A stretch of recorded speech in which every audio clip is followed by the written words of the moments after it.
My dad needs special meals for his condition. Nancy, can you make them for him?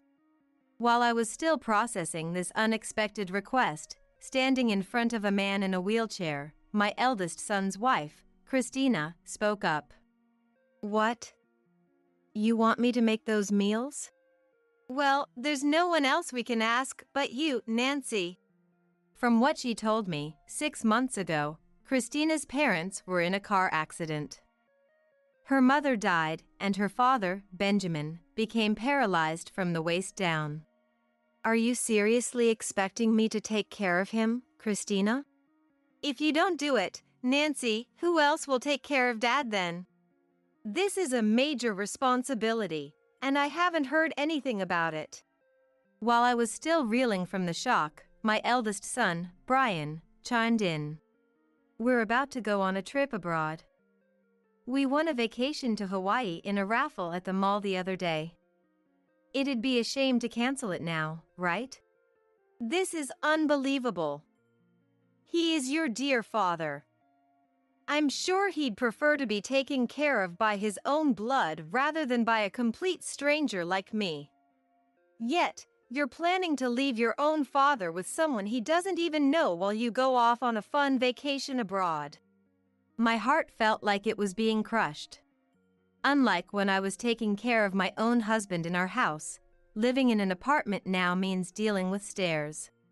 How am I supposed to manage taking care of someone in a wheelchair all by myself?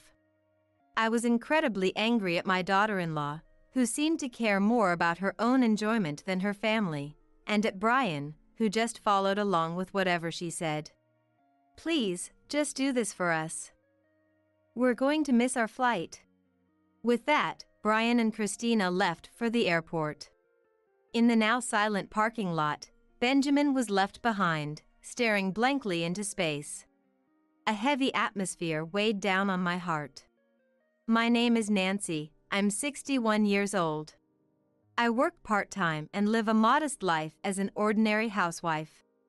5 years ago, I lost my husband, Edward, to illness after being together for many years. After that, I moved to a small apartment. The house we lived in was one Edward had built when he was young, but after he passed away, and with our only son now living on his own, there were too many unused rooms. It feels even lonelier in this house without anyone to talk to. Talking to Edward's photo every day, the feeling of loneliness grew, which was one reason I decided to move. The new apartment was a bit further from the town where I used to live, but the supermarket I work at is close by, and it's just right for living alone. The landlord and the neighbors were all friendly and cheerful people, so I quickly got used to my new life. By the way, the house we sold fetched a decent price, but I've never been one for luxury. Also, I consider the money from the sale to be something Edward left for me. I should save this money for an emergency. With that thought, I became even more frugal than before. My only pleasure was the monthly dinners with my housewife friends, where we enjoyed good food. I'm sure my late Edward is up in heaven now. Why don't you treat yourself a bit more? He'd probably be saying with an amused smile. One day, my eldest son Brian, who lives far away, came to visit me for the first time in a while. Seeing Brian again for the first time since Edward's 2-year anniversary felt surreal. Brian, who works as a construction worker, has become tanned and looks every bit the carpenter since I last saw him. Every time we meet, I can't help but comment on how much he's changed. Again with that? I'm 33 now. I'm in charge of the younger guys at the site. You need to realize I've grown up. He would respond, somewhat embarrassed. To me, you'll always be my child. Aren't you lonely living here all by yourself? Brian, perhaps to cover his own embarrassment, suddenly changed the subject. I'm not exactly in a position to live luxuriously, but as a son, I worry about my elderly mom living alone. The Brian I once thought of as a child now showed concern for me. While feeling proud of him. Thanks, but I still feel young. I'm not old enough to need to rely on someone as inexperienced as you. I tried to show some bravado. Well, if you're doing fine, I guess it's not my place to interfere. He fell silent for a while, then after a moment to collect his thoughts. The truth is, I'm thinking of getting married soon. He looked me straight in the eye, speaking with a formal tone. Really? Congratulations! You're finally getting a wife. So, what's she like? How old is she? What does she do? I bombarded him with questions in my excitement. Her name is Christina. She's 3 years younger than me. She works at a boutique, and we met at a party. Brian hesitated to talk about how they met, but that didn't matter to me. How you met doesn't matter. If you're getting married, I'm thrilled for you. Congratulations, Brian. I reaffirmed my happiness for my son. After we get married, I'll make sure to visit regularly. If that's okay with you, of course. There's no problem with that. I always welcome you. But won't Christina mind if I'm too involved? I've heard that young women today don't like their mothers-in-law meddling. I don't think Christina would mind. She's kind-hearted, has a lovely smile, and I'm sure you'll like her. That's wonderful. I'm looking forward to meeting her. And if you two have children, you better show me my grandchild soon. That's probably why mothers-in-law get a bad reputation. Let's not get ahead of ourselves. For now, I just want to enjoy my life with her. You're right. I'm sorry. A week later, Brian brought his fiancée Christina to meet me. Nice to meet you, Nancy. I'm Christina. Well, what a lovely smile you have. Nice to meet you too. I knew she was 30, but she looked even younger and was as charming as Brian had said. Brian is really lucky to have found her. I thought to myself, just as, is this family home an apartment? Not a house? Christina furrowed her brow and questioned Brian. I told you before, didn't I? Mom sold the house and moved. Brian whispered to her, trying to keep me from hearing. Pretending I hadn't heard. It's a small place, but come in and have some tea. I welcomed them. Christina peered into my room from the entrance. This is unbelievable. I could never be friends with someone living in such an old apartment. And exclaimed loudly, Hey, Christina. Brian tried to stop her, but it seemed she didn't hear him.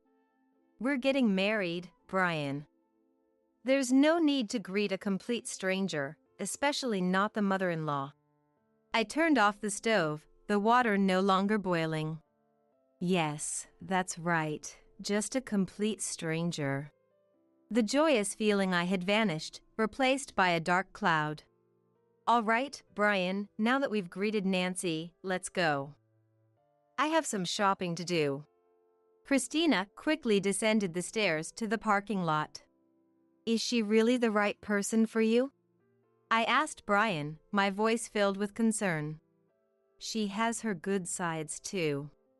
Brian defended Christina and then left with her. A month passed without any word from Brian. Hey Brian. I know you're busy, but what about the wedding plans? I finally decided to call my son. Brian sighed deeply, sounding burdened. Christina has her own schedule. When the wedding plans are finalized, I'll let you know. He answered apologetically. Is that so? I don't mind the timing. But we need to inform the relatives, so you should tell me the details soon. I know. Don't get mad. I'm hanging up now. Hello? Brian raised his voice slightly. I'm not mad. I just want to know the details of the wedding. Brian laughed. Sorry. It's not about you. Just something else.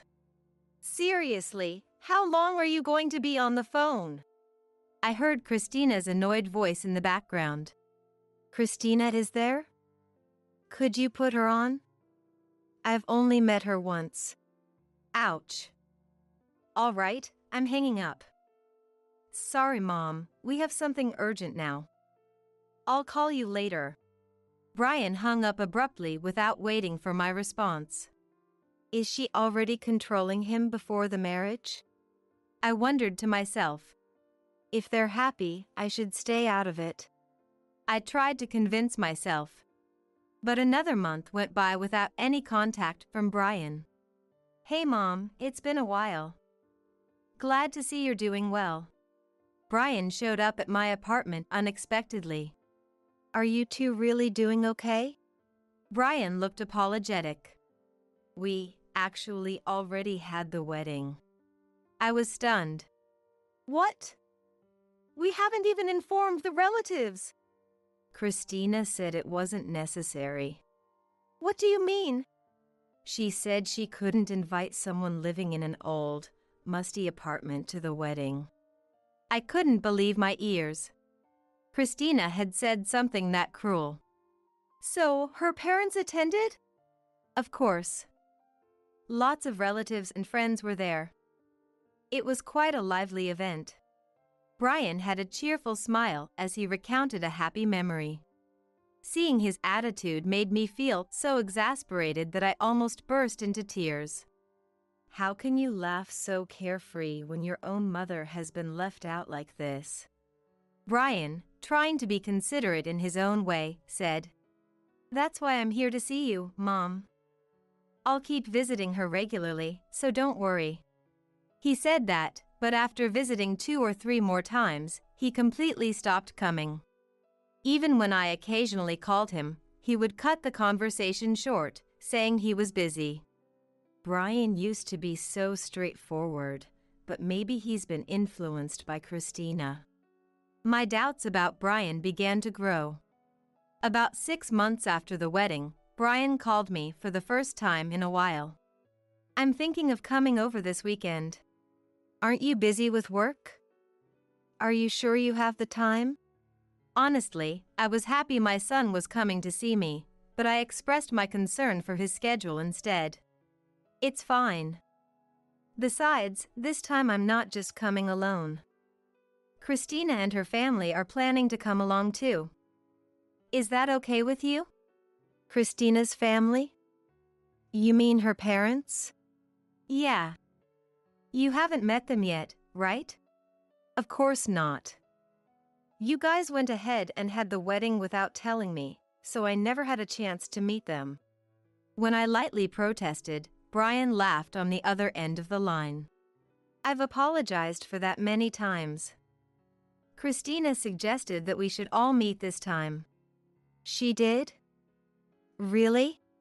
I was surprised that Christina wanted to introduce her family to me. This is the same woman who mocked me for living in a shabby apartment and didn't invite me to the wedding. What could have changed?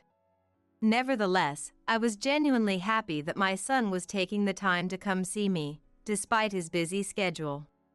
Even if Christina had some ulterior motive, I had no reason to refuse their visit. All right. This weekend, then. I'll be looking forward to it. Thanks, Mom. I really appreciate it. I felt a bit uneasy about the excitement in his voice. Why would he be thanking me for this? There was no reason I should be thanked for meeting Christina and her family. Besides, there was another thing that worried me. It might not be a big deal, but my current apartment is just right for one person.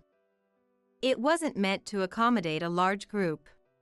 So, if Brian, Christina, and her family came over, there wouldn't be enough space. Well, if it comes to that, we can just go to a nearby cafe. Thinking that, I didn't take the problem too seriously. On the day Brian and his wife were supposed to visit, I felt restless from the morning. I usually keep the place clean, so it wasn't too dirty. But since important guests were coming, I cleaned more thoroughly than usual. Cleaning done, laundry done. All set. Just as I finished hanging the laundry on the balcony, I heard a familiar car engine stopping in the parking lot downstairs. I smiled at myself in the bathroom mirror, practicing over and over again. I have to make a bright impression. Though Christina was one thing, I imagined what her parents, whom I had yet to meet, might look like and rehearsed my greetings in my head countless times.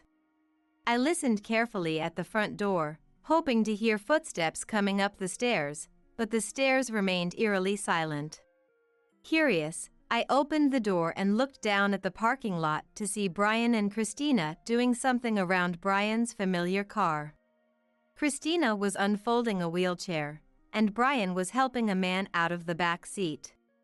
The man had some gray hair, but he looked a bit too young to be called elderly. And the man being helped seemed unaccustomed to the situation, moving awkwardly with Brian. I quickly ran down the stairs and headed toward Brian and the others. "Mom, you came to welcome us." Brian noticed me and smiled.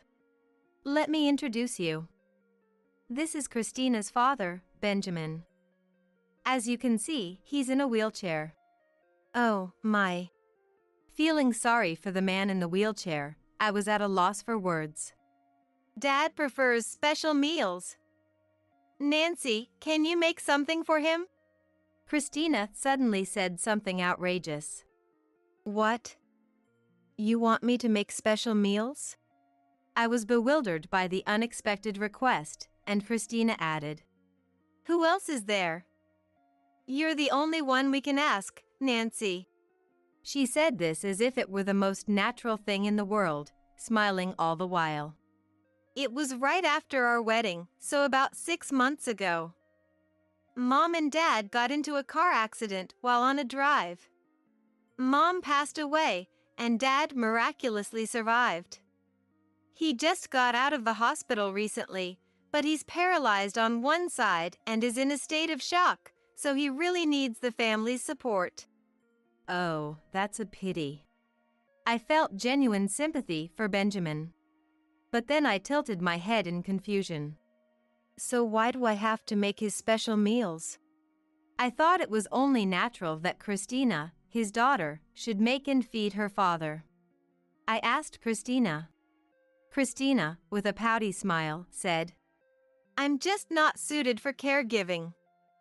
If Mom were alive, she would have done it, but since she's gone, there's no one else." "Are you really expecting me to take care of him, Christina?" "Yes, as I've been saying. If you don't do it, who else will take care of Dad?" Christina said as if it were the most obvious thing in the world. "I haven't heard anything about this." I was stunned by the sudden turn of events. "But we talked about it on the phone, remember? Bringing Christina's family over. You promised you'd take care of her dad." Brian looked at me, surprised. "I don't remember making any such promise." "Really? Well, anyway, that's the plan now. So I'll be counting on you to take care of Edward for a while." "Thanks." Brian gave a slight bow. "It's not like I can just accept this so easily." "I can't believe you're springing this on me. We have stairs here, and how is Benjamin going to manage living with a complete stranger?" Benjamin stared blankly into space, unable to articulate his feelings. "Isn't it the family's responsibility to take care of their own? Look at me, Nancy. Can't you see I'm not cut out for heavy lifting?" "We're going on a trip. We won a trip to Hawaii at the shopping mall raffle. Canceling it now would be such a waste." Even though Benjamin didn't say anything, I knew he would prefer his daughter's care over that of a stranger like me. Yet Christina was pushing Benjamin onto me and planning to go to Hawaii without a care. "This is unbelievable," I fumed. Ignoring my frustration, Christina continued. "If you don't feel comfortable with just you, why not hire a professional home care worker?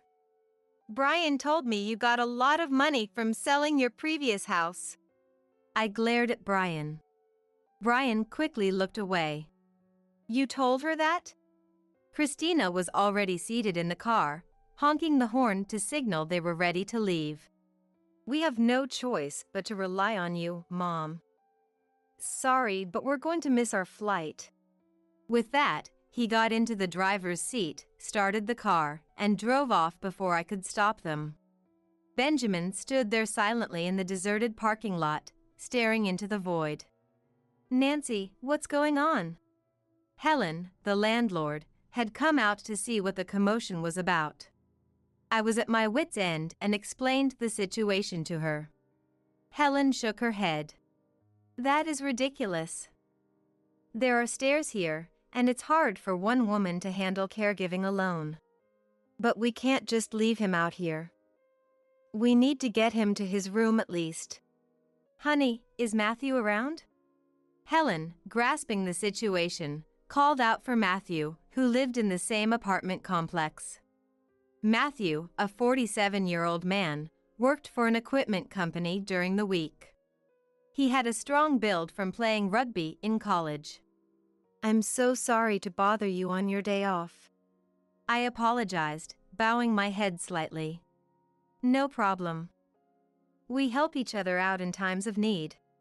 Matthew easily lifted Benjamin onto his back, while I folded the wheelchair and carried it to my apartment. We got him to the room, but the question is what to do next. Helen sighed deeply, feeling the weight of the situation as if it were her own problem. I'll help as much as I can whenever I have the time. She offered. I can help on my days off too. I'm strong, so feel free to rely on me. Matthew said with a big smile. Nancy, you always share your stew with me. I've been looking for a chance to return the favor. The heavy atmosphere lifted slightly, bringing me a sense of peace. Just then, Brian called. Oh, I forgot to mention, could you also take care of our 2 dogs? They need to be walked twice a day, morning and evening, and fed.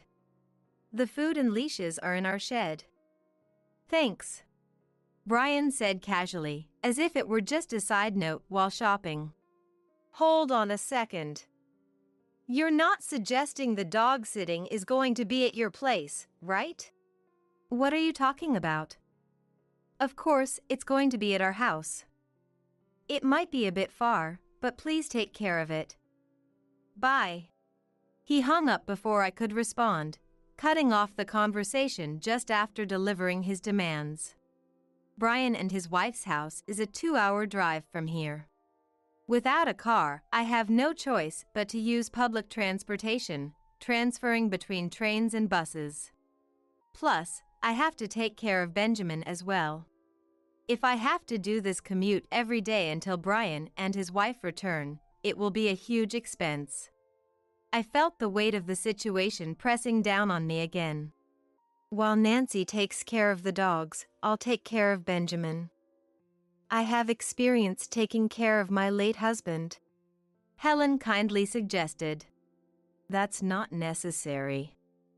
I've had enough. Those 2 need to make amends for their mistakes. I resolved to get back at my son and his wife and discussed my plan with Helen and Matthew. Both Helen and Matthew agreed with my idea. You're right. This is too much for you to handle alone. Exactly. They need to learn a lesson. They both supported my decision wholeheartedly. Benjamin, in a room with no familiar faces, was biting his lower lip, probably feeling lonely. As Benjamin stared intently at me, I had a sense he wanted to convey something. Benjamin, do you have something you want to tell me? Benjamin gripped my hand tightly. Thanks to his rehabilitation, his grip was stronger than I had expected. Bringing his face close to my ear, he said haltingly but clearly, "Give them a good scolding." Seeing the determined look in his eyes, I nodded. Please leave it to me. With his strong will confirmed, my resolve became unshakable. But even though I wanted to get back at them, I couldn't just abandon him. Doing that would make me no better than Brian and his wife, who left for their trip. Instead, I decided to use legitimate means to shock and unsettle them.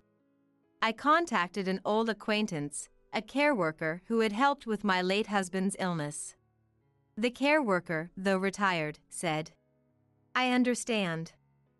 So, you want us to take care of Benjamin at the care facility until your son returns from his trip?" She assured me that she still had connections at her former workplace. "You're the only one I can rely on. I'll pay all the expenses up front." Within an hour of our conversation, a transport bus from the care facility arrived. "Please take care of Benjamin. Leave it to us." The strong staff easily lifted Benjamin onto the bus, taking him to the care facility. Benjamin's problem is solved. Now for the next step. I felt a weight lift from my shoulders and immediately moved on to the next part of my plan. I called the animal welfare organization Matthew had found. A couple I know left 2 dogs behind while they went on an overseas trip. "Can you please take them in?" "Of course. There have certainly been some terrible pet owners out there." And so, both dogs were safely taken in by an animal welfare organization. "But aren't you worried that your sons might complain about this later?" Despite Helen's concern, I replied, "I'm planning to move out and return to my hometown. I don't have any relatives left there, but I never want to see my son and his wife again." "That might be for the best." Helen supported my decision, smiling a little sadly. A few days later, I paid Helen the penalty fee. "Once I'm settled over there, I'll send you some local specialties. If anything comes up, I'll give you a call." Helen saw me off with a smile. Later, after I'd settled into living alone in my hometown, Helen called me. She detailed what happened after Brian and Christina returned from their trip. When the two arrived at the apartment I had lived in. "Mom, open up. It's me, your son. Dad's here too, right? Are you taking good care of the dogs?" But when there was no response despite their calls, Christina kicked the door in frustration. "What's going on? It's so noisy." A burly man suddenly appeared, and the two of them shrank back, hugging each other. Helen, watching in silence, told them I had already moved out of the apartment. "So where's my father? And the dogs? Abandoning everything is just inexcusable." Christina shamelessly berated me, Helen said. In reality, a new tenant had moved in right after I left, and it was now someone else's apartment. At that moment, several police officers arrived. Standing there in shock, the two were taken in by the police to explain the abandonment of Benjamin and the dogs. There was such a commotion outside the apartment that a crowd gathered. It was quite a scene. Helen laughed as she recounted the events. Although they weren't arrested, it seemed an irreparable rift had formed between Brian and Christina. Brian frequently called my smartphone. "She doesn't act like a wife at all, and whenever I come home tired from work, she just complains." The more he talked, the angrier he got, his words pouring out like a broken dam, filled with complaints about Christina. "We ended up getting divorced. It's all your fault, Mom. Why did you have to do something so ridiculous?" But blaming me for it was entirely unjustified. Who's being ridiculous here, really?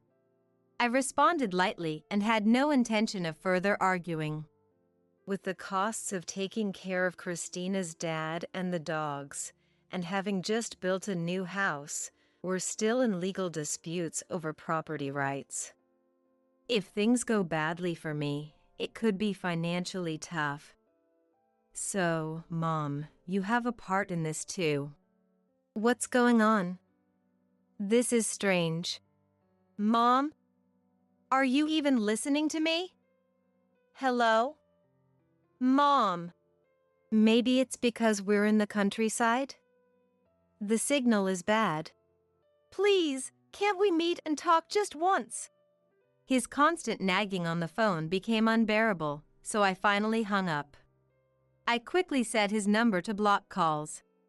Then, placing my hands together in front of my late husband's photo. The tomatoes are starting to ripen. I'll be heading to the garden today.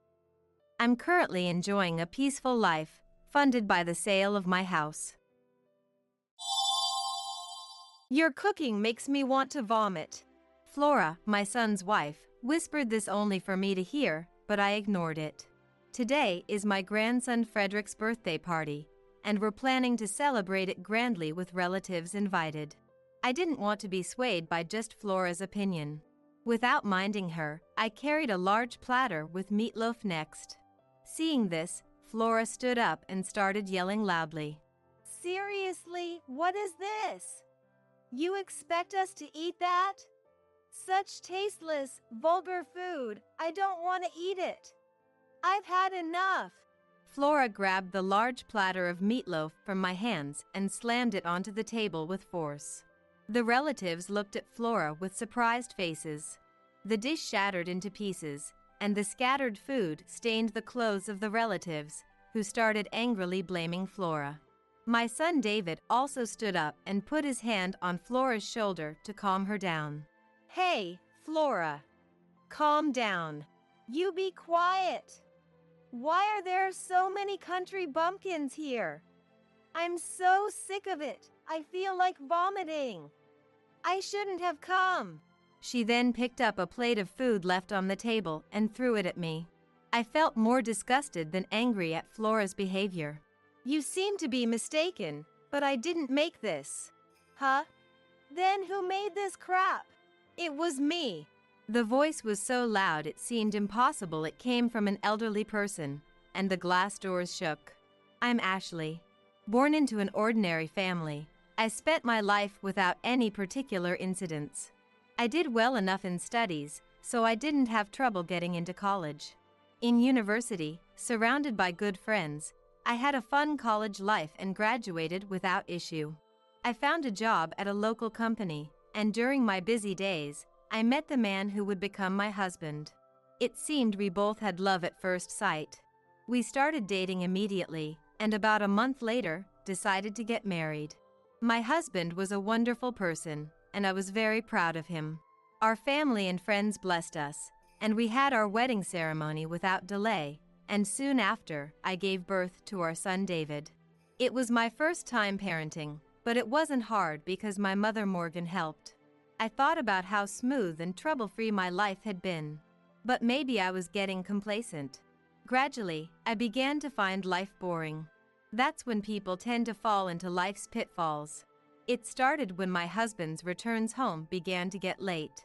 Then his business trips unnaturally increased, and he was away from home more and more. I tried to ignore the doubts swelling in my heart, clinging to the sweet illusion that he wouldn't do such things, but the reality was cruel. I found out he was having affairs with several women. When one of their husbands came to confront him at our home. At first, my husband didn't admit his guilt, but as evidence piled up, he cried like a child. Eventually, we divorced, and I became a single mother, raising David. At that moment, I felt as if my life had ended. I had lived without hardships, never stumbling, so I had no strength to resist. Because I was complacent, I couldn't even consult with friends. I desperately wanted help, but weird pride got in the way. However, parents are there to help in such times. My mother didn't blame or comfort me. She just said, "Ashley, you have me and your friends. But David only has you." Over the phone. With those words, I resolved to raise David properly. To do that, I decided to throw away all my silly pride, rely on others, and raise David with the help of many people. My son never had serious injuries or illnesses, and his grades were excellent. He went on to high school, the local university, and graduated safely. He got a job in a local company, moved out, and became independent. When I looked around David's empty room, I couldn't help but cry. There was loneliness, but more than that, a sense of accomplishment. But there was one thing I worried about for David. Like me, He had never faced any major failures. If he encountered a significant setback in life, could he endure it? That was my only concern, but I was prepared to support David when the time came. After David became independent, I terminated the house lease and decided to return to my parents' house. It was too big for one person and felt lonely, and with my father passed away, I was worried about my elderly mother being alone. But returning home, I realized my worries were unnecessary. My mother was as energetic as ever, bustling around. Ashley, if you're bored, get moving. Make some money. All right, I got it. In this way, it feels more like I'm the one being taken care of by my mother. Still, she seemed happy I came back, and when there was no work, we'd spend time together, reminiscing about the old days. A short while after David became independent, he called me. Mom, it's been a while. How are ya? I'm fine, thanks. What's up all of a sudden? Is something wrong? Since David had lived at home and rarely stayed out, having a phone conversation felt somewhat fresh. I was thinking of spending my summer vacation at home. Oh, that's wonderful to hear. Though, don't expect any special treatment. Despite saying that, I was really happy inside. I wanted to ask about his job and how his social relationships were going. Then, I'll call you again when I'm coming back. Sure, I'll be looking forward to it. Be careful on your way here. After hanging up, I immediately started planning in my head. The room over there should be fine, but it needs to be cleaned up. And I need to think about what to cook too. As I was talking to myself, my mother approached me. David's coming back? We'll need to prepare quite a bit then. My mother seemed motivated knowing her grandson was coming. Mom, he's my son, so I'll do the preparations. What are you talking about? That boy loves what I make. I absolutely want to make it for him. Once this happens, my mother won't listen to anything else. We prepared the room so David could relax comfortably and went shopping for groceries. Having something to look forward to is a good thing. It makes the heart light, and somehow, the scenery around seems brighter. And finally, the summer vacation arrived. We went to pick up David from the station and headed home. Seeing David after a long time, he had matured, turning into a full-fledged man. My mother was waiting eagerly at home. We rejoiced at our reunion. The dining table was filled with dishes made by my mother and I. We talked and caught up while eating, and time flew by quickly. When the conversation settled down a bit, David, have you found someone nice? My mother suddenly asked. David blushed and looked down. Maybe he really had found someone. The thought made my heart race uncontrollably. David, don't tell me you really have. Yeah, actually, I've recently started dating someone. My mother and I were overjoyed and cheered loudly. The conversation then centered around his girlfriend. David, though embarrassed, answered our questions properly. It seems she works at the same company, and they hit it off right away. Actually, I came back to tell you that. Eventually, I'm thinking of marrying her. Really? Oh, that makes me so happy. What a wonderful summer vacation this turned out to be. Next time, I'll bring her over. I want to introduce her, he said shyly, looking somewhat young to me, reminding me he's always my son. After a delightful summer vacation, half a year later, in winter, it happened. As promised, David brought his girlfriend to our home. The outside was covered in snow, a stark contrast to the summer vacation. My mother and I sat facing David and his girlfriend with serious expressions. All right, this is my girlfriend, Flora. She greeted us. Nice to meet you. I'm Flora. Her first impression was of a polite lady. She seemed a bit shy, but her words were careful, and her expression was kind. I liked Flora right away. Thank you for choosing David. Well, sure. At first, our conversation was a bit awkward. But after a while, the tension eased, and we all started to enjoy the conversation. Seeing them sitting together, I thought they really suited each other. And so I teased them. You two really are a good match. Why not get married soon? But this wasn't a joke. I genuinely thought they should marry. They were embarrassed, but they didn't seem to mind. No, Mom, if you say so, maybe we should just go ahead and get the marriage certificate now. Hee hee, shall we go get it now? We joked like this. Then, after a while, the two of them got married. The wedding ceremony was very glamorous, and I felt incredibly happy. But there was a small worry in my heart. For some reason, I kept remembering the time I divorced my husband. Even though I know David's different. And Flora is a wonderful person too. Yet, I couldn't shake off this unpleasant feeling. Contrary to my worries, their married life was going smoothly. Soon, Flora got pregnant and Frederick was born. Being my first grandchild, he was so adorable. Looking at Frederick, I thought my worries were finally disappearing. But it was around that time things started to get strange. After giving birth, Flora somehow started to avoid me. I initially thought it was because she was not feeling well after the birth. Yet, when I tried to help her out, "Ashley, don't touch Frederick," she would scream loudly. And not just that. Every time I tried to do something, "Don't! I'll take care of it. Ashley, don't interfere. Why are you doing things on your own? Stop it. Enough is enough," she would snap at me, leaving me utterly confused. Sure, nobody likes to be meddled with, but her reaction seemed a bit excessive. It felt as if she thought of me as some virus or something, which truly hurt me. So, I decided to distance myself from Flora for a while. I thought she might calm down, and things would return to normal after some time. Time passed, but Flora never contacted me. Despite having my first grandchild, I couldn't hold him. I wanted to see Frederick's face and have a good talk with David and Flora. But they never came to visit me. My mother seemed somewhat concerned too.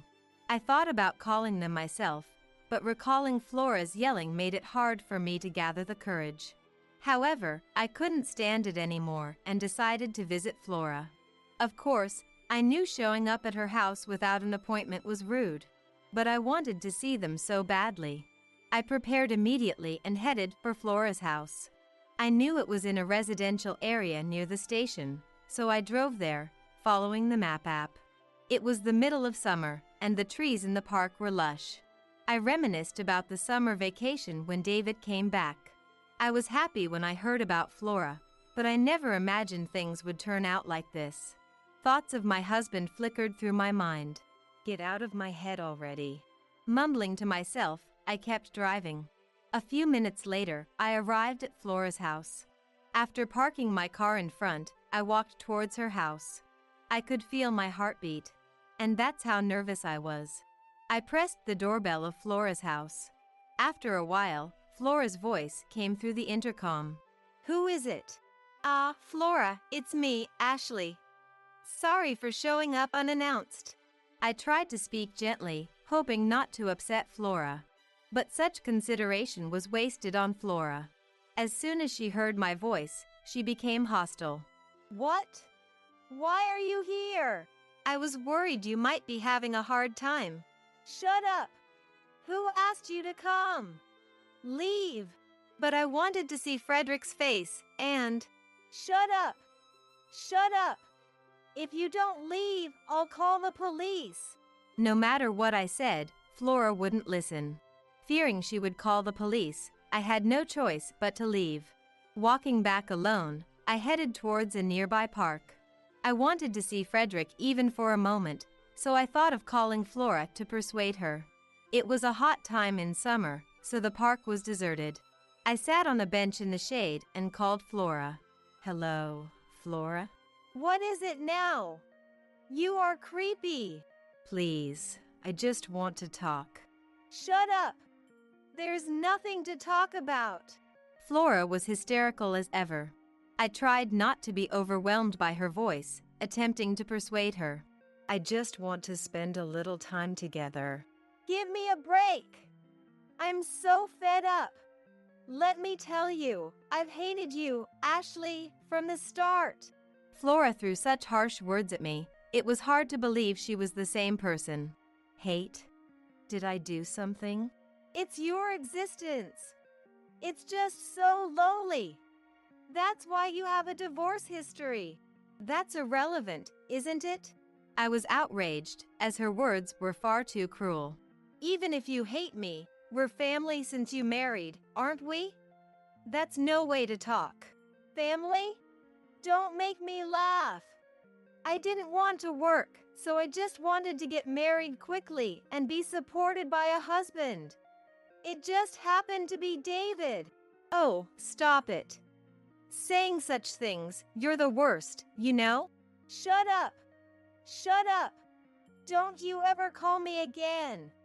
Go spend your remaining years in the countryside. With that, Flora hung up. I couldn't move for a while.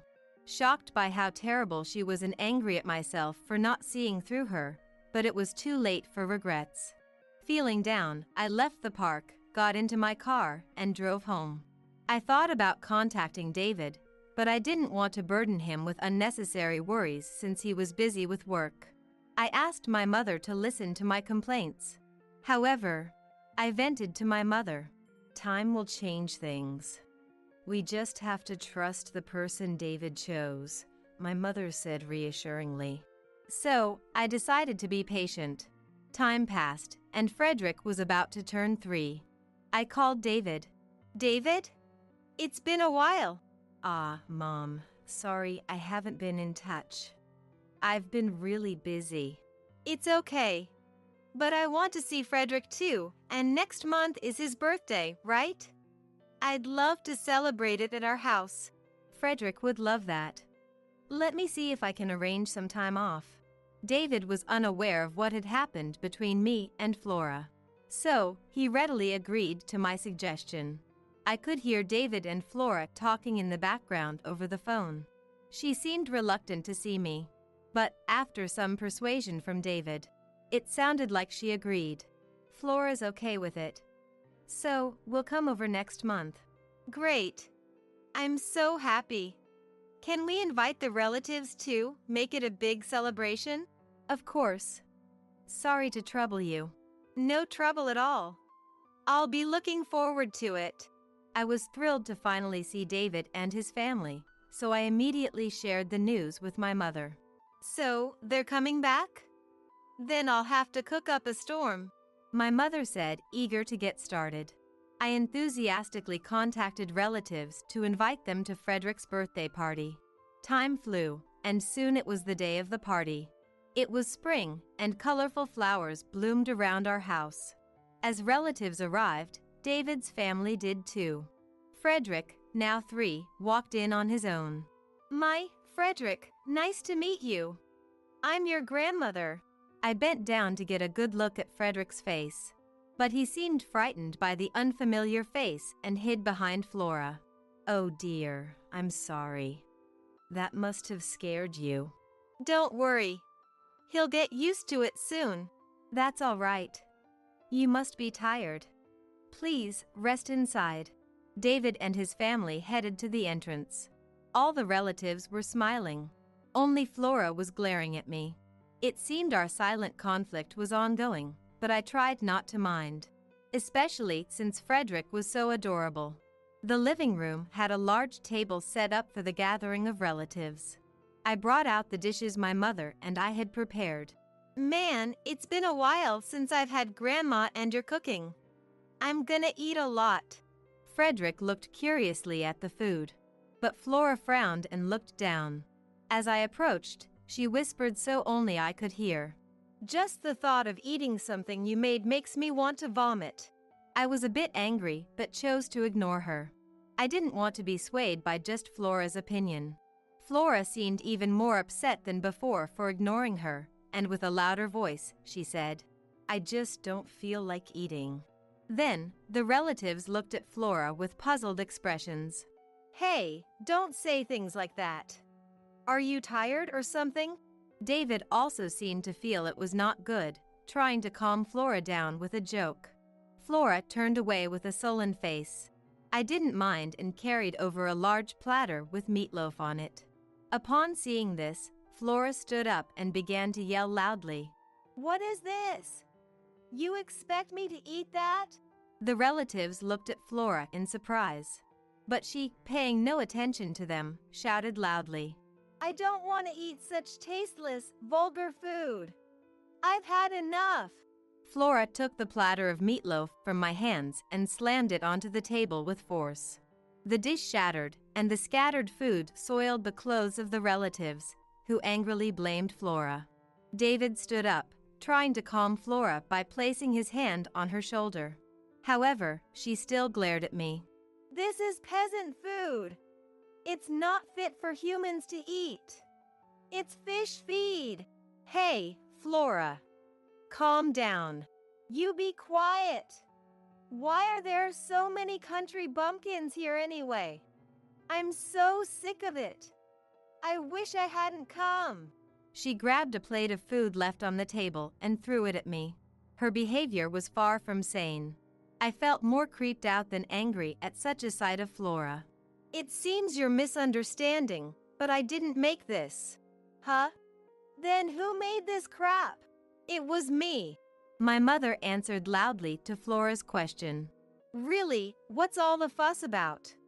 Ruining a perfectly good meal. Are you even a parent, Flora? My mother's voice was so loud, it seemed impossible for someone of advanced age, making the glass doors tremble. However, Flora was unyielding. I don't care who made it. Don't serve such vulgar food. What kind of harassment is this? Listen, this meatloaf is David's favorite. Your behavior is far more rude. Shut up. The vulgar ones are you guys. Ignorant country bumpkins. Frederick finally reached his limit of tolerance and burst into tears. David hurriedly took Frederick to another room. Yet, Flora didn't care at all. She continued to spout her incomprehensible theories to the relatives. I was truly furious with Flora. Everyone had adjusted their schedules for today, and buying the ingredients cost a significant amount of money. And preparing the meal was also a lot of work. I couldn't forgive Flora for ignoring all these efforts. I slapped Flora hard in earnest. The sound echoed in the room, and Flora, holding her cheek, stared at me in shock. Then my mother shouted, I will not accept you as my granddaughter-in-law. The relatives around probably felt the same, all staring silently at Flora. But Flora became even more hysterical, beyond help. Her eyes bloodshot, spitting saliva, she no longer listened to anyone's voice. Then David ran back, grabbed Flora by the shoulders, and shook her. Enough! If you hate it here so much, leave right now. David must have been thoroughly fed up with Flora's hysteria. Even Flora, regaining her senses, stormed out of the house, got into her car, and drove away with a burst of speed. Afterward, the chaos ensued. We had to clean up the scattered food on the floor. But the angry relatives were still causing a commotion. The birthday party turned into a chaotic situation. However, it was my mother's words that broke the chaos. Everyone, be quiet. If you have time to talk, help clean up. Realizing this, everyone quietly began to clean.